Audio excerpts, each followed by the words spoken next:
Those of you who watched my Linux video complaining about the video player, you kind of missed the point if you were saying, oh, SM player does it, or MPV does it, or VLC does it.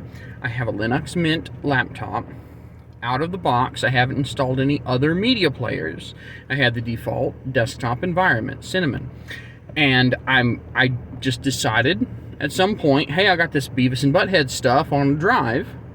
I'm gonna play it on this monitor, and I want to be able to play it on the monitor correctly.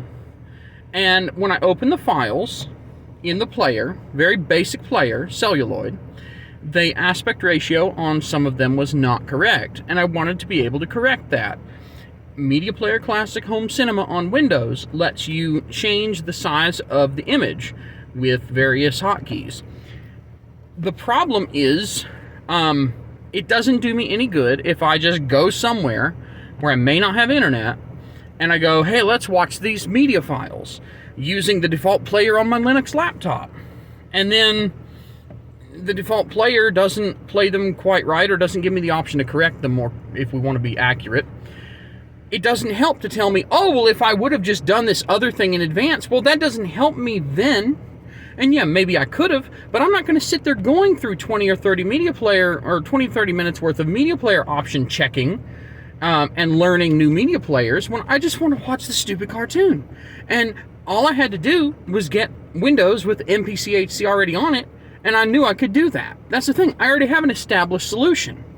So if you want people to move to Linux, the default solution really ideally needs to be good enough. It wasn't good enough. Telling me, oh, well, if I was smart enough to just go and spend a bunch of time doing this thing in advance of me spur of the moment doing the thing, then maybe I wouldn't have that problem. That's not very useful. And that's the reason that Linux is not more widely adopted, because of that attitude.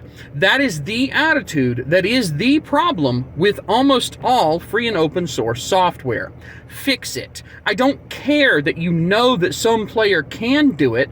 The point is, the player I already had that is the default, that's on millions of installations, out of the box by default, does not do it, cannot do it, has no functionality for it.